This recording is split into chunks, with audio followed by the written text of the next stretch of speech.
బండారు రామ్మోహన్ రావు గారు సీనియర్ న్యాయవాది రాజకీయ విశ్లేషకులు మనకి ఈ విశ్లేషణ అందించడానికి సిద్ధంగా ఉన్నారు. రామ్మోహన్ రావు గారు నమస్కారం. రవి గారు నమస్కారం. రైట్, మనం చూసాం ఏపీకి సంబంధించి అప్పటి సిఐడి చీఫ్ ఐపీఎస్ అధికారి సంజయ్పై అయితే మాత్రం కేసు నమోదైనట్లు మనం చూస్తున్నాం. మరోపక్క ఆయనపై అంటే ఒక దినపత్రికకు సంబంధించి దాదాపు 371 కోట్ల రూపాయలు నిధులు సంబంధించినటువంటి అంశం అవచ్చు, లేకపోతే ఎస్సీ ఎస్టీలకు అవగాహన సదస్సుల పేరిట నిబంధనలు అంటే దోపిడీ చేసి నిబంధనలకు విరుద్ధంగా ఈ వ్యవహారంలో అయితే మాత్రం ఆయన కీలక పాత్ర పోషించారని చెప్పేసి ఏపీ ఏసీబీ అయితే మాత్రం కేసు నమోదు చేసింది. దీన్ని ఏ విధంగా చూడొచ్చు అంటారు? అంటే అప్పుడే ఐపీఎస్ అధికారులు అవ్వచ్చు, ఐఏఎస్ అధికారులు అవ్వచ్చు, ఇప్పుడు ప్రభుత్వానికి ఏ విధంగా అంటే వాళ్ళు చేసినటువంటి నిర్వాహకం ఏ విధంగా ఉందనుకోవచ్చు? రవి గారు, మీకు స్వతంత్ర టీవీ ప్రేక్షకులకు నమస్కారం. ఇవాళ దేశము ప్రపంచవ్యాప్తంగా క్రిస్మస్ జరుపుకుంటున్నారు. హ్యాపీ క్రిస్మస్ దినోత్సవం సందర్భంగా అందరికి కూడా శుభాకాంక్షలు. అట్లాగే మరొక ముఖ్యమైన రోజు ఉంది ఇవాళ వాజ్పేయి గారి జన్మదినం. ఇవాళ సుపరిపాలన దినోత్సవం 2014 చేసుకుంటున్నాం.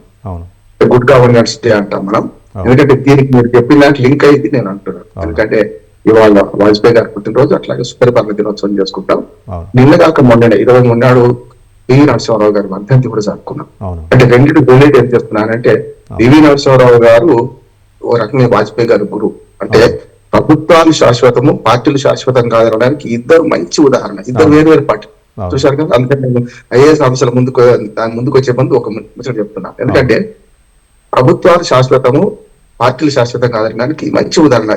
మనకు పివి నరసింహారావు గారు 86 ప్రధానమంత్రి ఉన్నారు. ఆ తర్వాత వెంటనే మీరు వచ్చారు, వాజ్పేయి గారు వచ్చారు. ఇక్కడ సమస్య ఏంటంటే ఈ వాజ్పేయి గారు వచ్చిన 96 దాకా వాజ్పేయి గారు వచ్చిన తర్వాత ప్రమాణ స్వీకారోత్సవంలో పివి నరసింహారావు గారు ఒక చిన్న చిట్టి పంపిందట ఇద్దరు.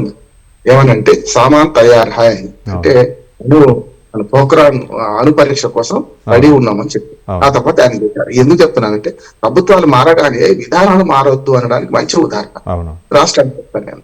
అంటే అక్కడ మీరు చూడండి, ఐఏఎస్ ఆఫీసర్లు కానీ ఐపీఎస్ ఆఫీసర్లు కానీ ఒక గూండాగా ప్రవర్తించే వాళ్ళు గతంలో చూసుకోండి. కానీ వాళ్ళు ఏమైందంటే ఐఆర్ఎస్లుగా ఐఏఎస్లు కదా, పోలీసులు అయితే పూర్తిగా తాబేదారు లాగా. అంటే ప్రభుత్వాలు ఏం చెప్తుంది, ఎక్కడ సంతకం పెట్టి అక్కడ ఎవరిని అరెస్ట్ చేయమంటే వాళ్ళని అరెస్ట్ చేయడం, అంటే ఒక పద్ధతి పాడు లేకుండా చేయడం జరిగింది. దానివల్ల వస్తున్న సమస్య ఇప్పుడు మనకు ఏసీబీ కేసులు పెట్టింది వీళ్ళంటే ఏసీబీ ఎవరు? ఏసీబీ అంటే రాష్ట్ర ప్రభుత్వం పెంపుడు చిల్క అంటాం ఎవరైనా. కానీ సిబిఐ కానీ ఈడీ అంటే ఎవరు? గతంలో నేనన్న మాట కాదు, బీజేపీ ప్రతిపక్షంలో ఉన్నప్పుడు సిబిఐ అంటే కాంగ్రెస్ బ్యూరో ఆఫ్ ఇన్వెస్టిగేషన్ అని పేరు పెట్టిందా. ఇప్పుడు అది బీజేపీది అవుతుంది, అంతే తేడా. కనుక విచారణ సంస్థలను వ్యవస్థలను వాడుకునే క్రమంలో ఏ పార్టీ తప్పదేం లేదు, స్పష్టంగా చెప్తున్నారు. ఇక్కడ ఆంధ్రప్రదేశ్ విషయానికి వస్తానండి. వాళ్ళు 5 ఏళ్లకు ఒకసారి ప్రభుత్వం మారుస్తున్నారు. యాక్చువల్గా గతంలో ఆంధ్రప్రదేశ్ లో ఒక్కోసారి 10 ఏళ్ళు, గతంలో 2004 నుంచి 2014 దాకా కాంగ్రెస్ ప్రభుత్వం ఉంది కదా ఉమ్మడి ఆంధ్రప్రదేశ్ లో. కానీ ఇప్పుడు అట్లా లేదు, ప్రజలకు ఓపిక తక్కువైంది. అంటే ఎన్ని రోజులు చూస్తాం వీళ్ళని అనుకొని ఒకసారి వీళ్ళని ఒకసారి వాళ్ళకి ఇప్పించి చూస్తున్నారు. 2014లో అనుభవజ్ఞుడు చంద్రబాబు నాయుడు గారు రాష్ట్రం కొత్తది, మనకు అప్పులతో కూడుకున్న రాష్ట్రం, ఆ పేరు పాతదైనా కొత్త రాష్ట్రం అని చెప్పి చంద్రబాబు నాయుడు గారు అనుకున్నా. అప్పుడు కూడా ప్రజలు తక్కువేమీ లేదు, జగన్మోహన్ రెడ్డి గారికి 69 సీట్లు ఇచ్చారు. కనుక ఇక్కడ ఏంటంటే ఐఏఎస్ అధికారులు ఏ ప్రభుత్వం ఉంటే ఆ ప్రభుత్వం ఐపీఎస్ కూడా వాళ్ళకు కొమ్ముగాయడం వల్ల వస్తున్న సమస్య ఇది. యాక్చువల్గా ఇప్పుడు క్యాన్సర్ మూలాలు ఎక్కడున్నాయంటే ఏదైనా నోట్ రాయలు వచ్చినప్పుడు మనం దానికి డిసెంట్ నోట్ రాయొచ్చు అనే అంశాన్ని మర్చిపోయినరు రవి గారు. ఇప్పుడు ఏది వీళ్ళందరూ ఐఏఎస్ ఆఫీసర్లు ఐపీఎస్ ఆఫీసర్లు అంటే ప్రభుత్వానికి వ్యతిరేకంగా మేము రాయగలుగుతాం అని. కానీ ఇది దురదృష్టం ఏంటంటే వీళ్ళే చెప్తారు కదా సార్.